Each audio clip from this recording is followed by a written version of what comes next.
और ये बात भी देखें कि रोज़ा जो है वो रोज़ेदार और अल्लाह के दरमियान एक खुफिया मुआहदा है, अ सीक्रेट एग्रीमेंट। यानी इंसान जब कोई गुनाह करता है या कोई नेकी का काम करता है, जो फ़रिश्ते अल्लाह ताला ने उस पर मामूर किए हैं नेकियां लिखने के लिए, तो अगर वो नमाज़ पढ़ता है, हज करता है या कोई नवाफिल अदा करता है, तो वो साथ साथ उसके अजर को भी लिखते जाते हैं। लेकिन जब रोज़ेदार का मामला आता है तो उस जगह फ़रिश्ते ये लिख देते हैं कि इसका अजर अल्लाह ताला क़यामत के दिन देगा। और ये नुक्ता भी काबिल गौर है कि अल्लाह ताला ने फ़रमाया वस्सौमु ली व अना अजज़ी बिही, कि रोज़ा मेरे लिए है और उसका अजर मैं ख़ुद दूँगा, यानी उसके अजर का ज़िम्मेदार मैं ख़ुद हूँ। अब देखें, इंसान है, आप किसी से मांगने जाएं, अब आप अगर मुझसे मांगने आएंगे तो मैं अपनी हैसियत के मुताबिक 150 रुपये आपको दे दूँगा। अगर आप मलिक रियाज से मांगने जाएंगे तो ज़ाहिरी बात है वो 150 आपको नहीं देगा, बल्कि बात जो है हज़ारों में जाएगी।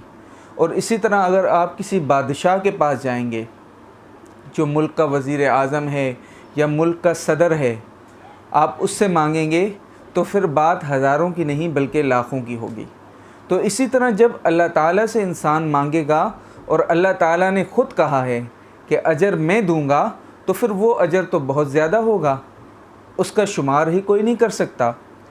और मुहद्दिसीन ने बड़ी अजीब बात लिखी है, फ़रमाया कि हदीस के अल्फाज यही हैं वस्सौमु ली व अना अजज़ी बिही, लेकिन आराब चेंज हैं, व अना उज्ज़ा बिही।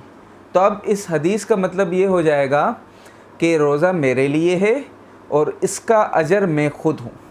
सुबहान अल्लाह, क्या अजीब बात है मेरे प्यारे भाइयों।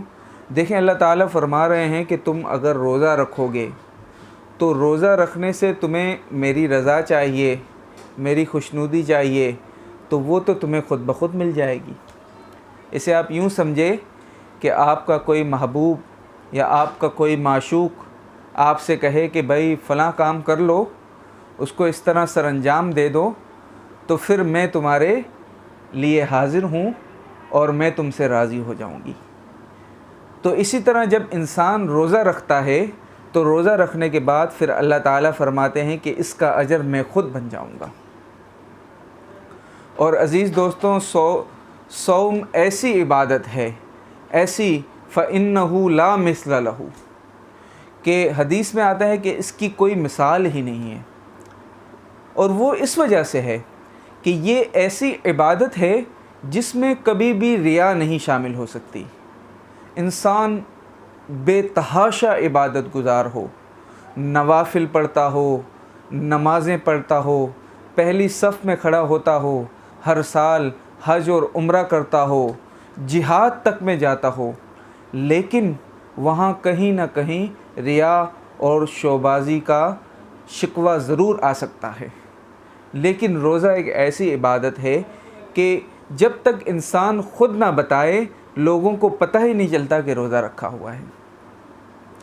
आपने अक्सर देखा होगा, हमने तो अपने दफ्तर के अंदर, दफातर के अंदर ये बाकायदा देखा है कि एक दिन हमने दस्तरख़ान लगाया तो हमारा एक कुलीग था, हमकार दोस्त, तो हमने उसे बुलाया, भाई आ जाए हमारे साथ शामिल हो जाएं। तो उसने कहा नहीं, आप बिस्मिल्लाह करें, मैं नहीं खाऊंगा।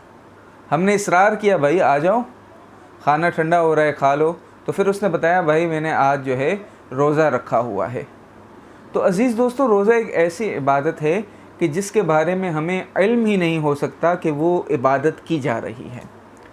अब इंसान है, वो वज़ू के लिए कुली कर रहा है, अब उसने कुली के लिए पानी डाला मुंह के अंदर, अब अगर वो इसे अंदर ले जाए तो कौन देख सकता है?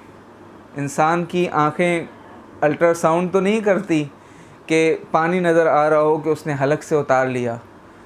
तो लेकिन फिर भी इंसान डरता है, इंसान अल्लाह ताला से खौफ खाता है, अल्लाह ताला का खौफ और अल्लाह ताला का रौब और दबदबा उसके जहन में हावी रहता है और वो अल्लाह ताला की रज़ा इस रोज़े से चाहता है। तो जिसकी वजह से अल्लाह ताला इंतहाई खुश होते हैं और वो उसको अजर भी देते हैं। तो रोज़ा एक इंतहाई अहम इबादत है जिसकी मिसाल किसी और इबादत में हमें नहीं मिलती।